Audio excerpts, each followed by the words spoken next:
What is it about Petra Collins that makes everything she touches turn to gold? And is it something that you can learn? To take Petra's course, you need to pay Masterclass for an annual membership, which costs about 180 USD. That's expensive. Lucky for you, I took the class like 3 different times and I've compiled all my best learnings into this video for you so you don't need to take it. Also, I'm going to break down some details that I feel like Petra left out of the masterclass that really was important to her growth and success. Full disclosure. The first time I took Petra Collins' class, I thought that it absolutely sucked. And I actually filmed this video before more than once, and I was pretty much just totally dogging on Petra and the class. But then I took the class another time through, and I realized that there actually is something to Petra's genius, and my opinion on the course has now changed. More on that later. First, I'm going to cover the setup of the course. Now, the course is actually on Masterclass Sessions, which is a different part of Masterclass in which it's supposed to be a little bit more interactive. There's a lot more homework, and the idea is that you engage with the community and you kind of do stuff as you go along so that I guess you learn more. Now, throughout the class, there is a community and there's lots of people posting their photos and their homework and things like that. So I guess it can be pretty engaging, but I will say Petra does not come in and comment or provide feedback anywhere. So even though I was loving everyone's black and white photos, I was kind of like, whatever. And I just kind of kept it moving. Let's jump into the juicy details of the camera and her gear.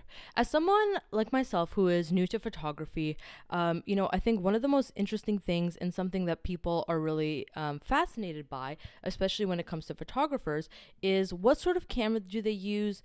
How do they create the effects on their photos, and what really is behind that magic? So, I think that this is probably the part that I was most interested in. As someone who is pretty new to photography, I was curious, what type of camera does Petra use?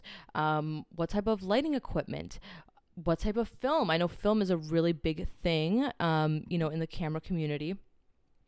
And I was just so excited to jump in and see exactly what those were. So when it comes to the kit, I'll post it up here on the screen, but there is a few things that Petra suggests for the course and that she uses. So let me dive into that. The first is that for the course, Petra is using a Canon AE1 standard SLR 35mm camera. But she talks about how when she's shooting outside of the course, she also uses a Minolta X700. Pretty much, to summarize, I would say that Petra suggests that using a camera that you feel comfortable with, but in regards to how she shoots, she usually shoots with a manual 35mm film camera. She said that she does this because you can kind of control it a little bit more, and that she's really open and you should just use a camera that feels comfortable to you. Now, when it comes to film, I know that this is going to be something, that everyone wants to know. And in the course, Petra talks about how she is open to using any film, but her favorite film to shoot on is Kodak Portra 400. As someone who is dating someone who is a photographer, my girlfriend exclusively uses Kodak Portra 800. For Petra, she said that she sticks to Kodak Portra 400, and that's her go-to film. I know that is what you all really wanted to know, or at least one of the things you wanted to know. I thought that was super interesting. For the rest of her photography kit, what I really liked about the course is that Petra suggests keeping it as simple as possible, and her philosophy is using stuff that you can find around. So for example, for diffusion, she uses pantyhose and Ziploc bags. In terms of lights, she uses fluorescent lights, a headlamp, which is so iconic to see, her shooting with in the actual course. And then also any types of lights from the hardware store. So I would say that overall, when it comes to gear with Petra, there's one thing that I think is really important here, which is that it doesn't really matter. Petra is so blasé about what she uses. She's like really open. She's like, you can use whatever. And I feel like this is really, when I was first watching the course and taking it, I was like, okay, I mean, that's kind of cool. She uses what's around her. But I didn't really understand it that much. And I feel like as I've gotten and been researching photography more, especially for this video, I've realized that it's a really good attitude to have, because I think that one thing that people might think is that, better gear is going to help you take better photos, but that's just not really the case. I think probably the easiest way to see that is to look at, celebrities or people who are really wealthy who just buy a really expensive film camera, for example, like a Leica, which I've learned, and their photos actually still look like trash. Like, they look so bad. They're so boring. And, I think that I was really about this section. It's still fascinating to know, and I was dying to know, but I was loving the vibe of this section. Now, let's go over to the next part of gear. So I think that with gear comes settings, and this was really interesting for me to learn, because I just recently got a film camera, a point and shoot film camera for my girlfriend, and I absolutely love it. In terms of using a manual camera, it's a little bit confusing to me. The point and shoot camera I have does have different settings, so I still had to learn that stuff. And I was really going through this part as someone who didn't know anything about camera settings, aperture, exposure, and all that. And I'll be honest, I am going to dive into the details, but let me just say, Petra maybe wasn't the best person to teach this section on settings, but let me jump into it.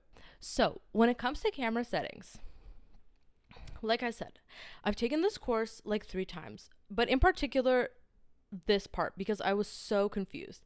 So Petra goes into explaining how aperture and light and all that work and shutter speed, and it was so confusing.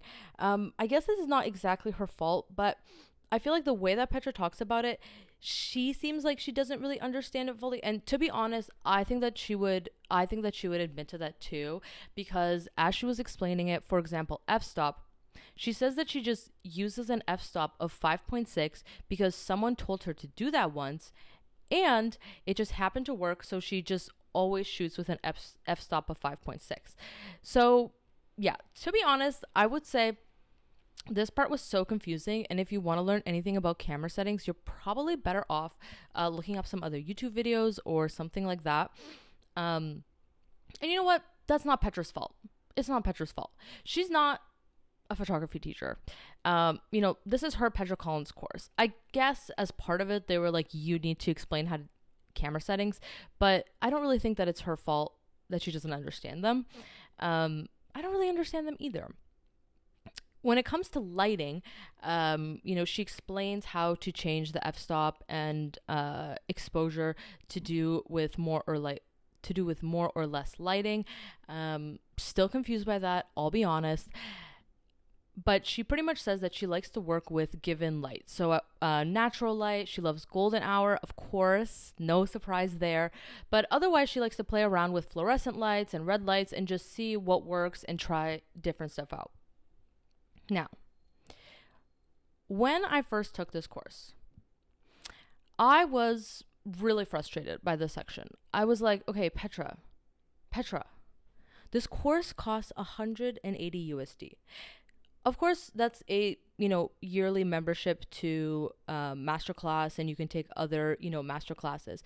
But I would say that most of the people that are coming into Masterclass to take this course probably just want to take this single course. Like, they don't really want to take a course on negotiating or, cooking with Gordon Ramsay.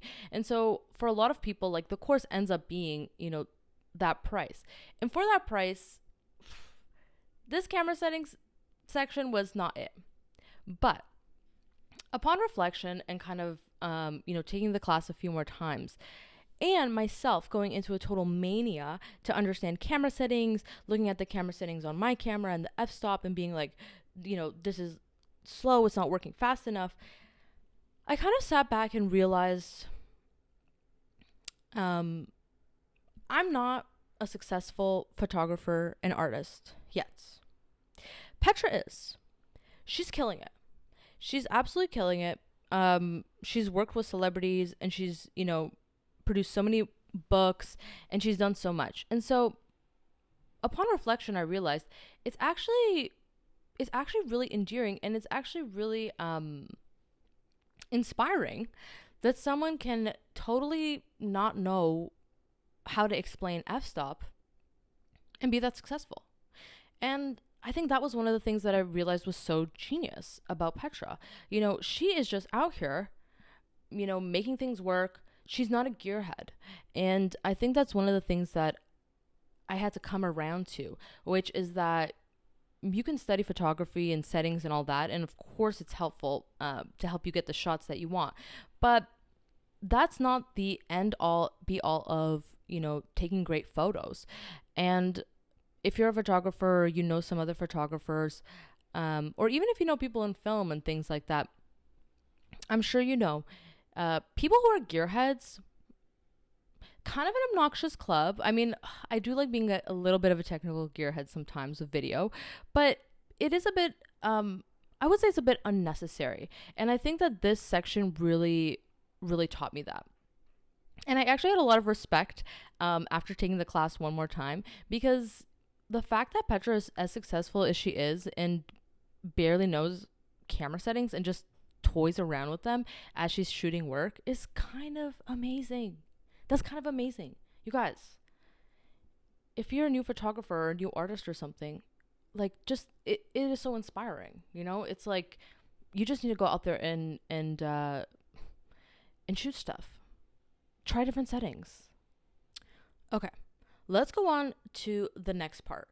Now that we've covered gear and settings, the more technical side of things, we're going to move on to the creative aspects of, making your creative vision, how Petra does it, and how she suggests figuring out, what you want to shoot, who you want to shoot, portraiture, and world building. These two parts, I feel like, really pass by with a bit of a blur. And the reason being is that when it comes to figuring out what you want to shoot, Petra, she gives some good tips, like, for example, making a mood board, figuring out what you're obsessed with. But otherwise, it's a little bit general and it's kept a little bit open. One of the things that I thought the first time I took this course was, how the hell am I supposed to know what I should be shooting, what's good to shoot, and, I feel like Petra happens to be a bit of an it girl, and so she just happens to know things that are culturally relevant or things that people want to see, and she shoots those things.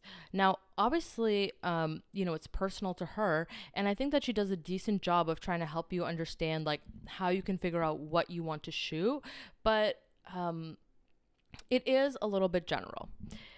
Again, first time I took the course, I was like, okay, like, this is way too general. I mean, yeah, I can make a mood board, but I don't know. I feel like a lot of people who make mood boards and figure out what they're obsessed with and what they want to shoot, nobody cares to see. That is just a fact of the matter. And as I thought about it more, I realized, one of the things that's really important is that it is partly true, and I think it took me some time to realize that. You really need to figure out what it is that you have a unique perspective of, or what sort of subject matter you have, that you have something special to say. Now, as the next sections move along, Petra goes into taking you through how to take portraits, and you follow Petra along as she takes photos of her younger sister Anna, which is so iconic. I actually know someone who went to elementary school with Anna, so I've only got a few degrees of separation from Petra, which is iconic. But anyways, when it comes to portraiture, Petra gives some good tips about getting to know your subject, asking them questions, making sure that they feel comfortable. Not really anything out of the ordinary. I don't think that this is anything crazy that you wouldn't find anywhere else, but it's interesting to see her work and take the portraits, and I think that's probably the most interesting part of this section because you can see how she moves around with Anna, what types of photos she takes, how she composes them. And seeing her work through that is, I feel like, way more helpful and interesting than the actual course material. So that I found to be really interesting and helpful. And also, the portraiture is great to see because I think it follows I think it reflects, Petra's professional career in that she originally started by taking a lot of portraits, and that was mainly what made up most of her early photo books. Afterwards, she talks a little bit more about series world building and putting together a series, which I think better reflects her work more recently. Now, this section also a little bit the same when it comes to what type of series should you make. What type of photos should you put together for a series? It really comes down to feel the vibe, do a vibe check. What is it that you want to shoot? Now, again, the first time I took the course, I thought, well, this is really generic. This is really hard for me to actually put into practice, I think, because I'm like, I don't really know what I want to shoot. Petra suggests reading books, watching TV shows, watching movies. And I thought, okay, like, that is so general. But after reviewing it a little bit more and sitting on it, I realized that there's totally nothing wrong with that advice. It is really good advice. And I think that it's important to figure out, again, what you have a unique perspective to. So I think that at the end of the day, what was the most helpful about this course is seeing Petra go through all the photos that she's taken and put them together in a series, but it's not necessarily the actual advice that she has to share. So I would probably suggest, in terms of series building or taking portraits, you'd probably be better off going to the library, picking up one of Petra's photo books or one of the many photo books that she's created, and really going through them and looking at how she's put those together. Because there's not necessarily any secret, I think, that she reveals in this course. She just happens to take a lot of photos, and I think that she's really built a skill in putting them together. Now, let's move on to, I think, what is a much more interesting observation about Petra Collins, her career, her success, and what I think that she left out of the masterclass, which would be way more helpful for you to know if you're an aspiring photographer. Number one, Petra Collins is really good at networking. I think that this is something that's not really included in the course enough, but if you really take a deep dive into Petra Collins' history, Petra Collins originally is from Toronto, myself as well, and she met Richard Kern at a photo shoot, which is crazy because Richard Kern is a huge photographer, and I've read a few different accounts of this, but Richard Kern asked Petra, or alternatively, in some other articles I've read, she asked him to be his photo assistant. And he said yes. That's insane. Okay, you guys, that is insane. If you know Richard Kern, like, he is a huge photographer. That's crazy. Also, Petra Collins became, later that year, became a model and started talking to Ryan McKinley. And then when she moved to New York, she was also working with Ryan McKinley. Hello. You guys, that is insane. Those are two huge photographers.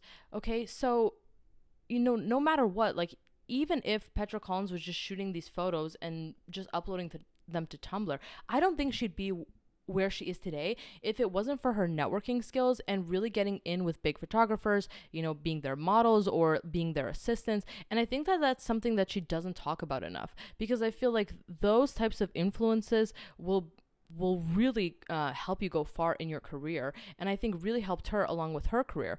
If you look at her early work, I feel like it's very clear to see the influence that Richard Kern and Ryan McKinley's work had on Petra. People celebrate Petra for leading the female gaze movement in the early 2010s. And if you compare her photos to Richard Kern and Ryan McKinley, Petra really was the female gaze opposite to their male gaze of similar subject matter. So I don't know. I don't believe that Petra would be where she is if it wasn't for her having those influences. Those were just two examples, but Petra has made so many different connections, and if you really dive deep into her history, you can see what a huge influence that had on her career, her work, and her success. Now, the second thing that I think Petra leaves out, and this could have been not necessarily intentional, of course, is that after going through the course, looking at all of Petra's work, diving deep into her background, I realized that something that Petra is amazing at is just making tons of work, shooting tons of photos, just taking photos. I feel like as someone who is new to photography, even with my camera, I'll get kind of nervous or be like, I don't know if I want to bring my camera somewhere, or I don't know that what do I even want to shoot? And Petra is just amazing at seeing something interesting, seeing something that I feel like resonates with her, and just shooting it and shooting more and creating, tons of photos and tons of work and putting out photo books. Even before she was very successful, Petra had so much work out there and was constantly taking photos and creating work. And I think that that's something that is going to help you develop your craft, and I think helped Petra develop her craft way more than camera settings or camera gear, which camera she uses, and things like that. So that's something that I feel like was left out, and you would know it if you did a lot of research, but I think that that's something that's really important for you to know. If you wanted to take this course because you want to take photos like Petra Collins, this course probably isn't for you, and you probably would be way better off going through Petra's work, understanding her rise to success, who she met, who her influences were, and starting to do those things yourself. So I think that those are two things that were really important and, left out of the course, which I think do way more for understanding, Petra's success and her work. Obviously, as you shoot more and create more work, you'll create a more refined style. You'll figure out what you like to shoot, what you don't like to shoot, and you'll slowly figure out, how to take photos in the way that you want them to look. So I think that that's something that is really important to note, and was a discovery that I made only after taking the course a third time. So that is kind of my one of the things that I wanted to finish on, and which I think would be way more helpful. Hopefully by the end of this video, you've now understood what it is that is in Petra's course and what it is that I believe is way more impactful about her journey as an artist and her work that you can use to improve your photography or get started in the craft. I've tried to be as detailed as possible where it's important, but really cut out the fluff. I'd love to know if there's anything that you would have liked to hear more about or not, but please let me know down in the comments. And yeah,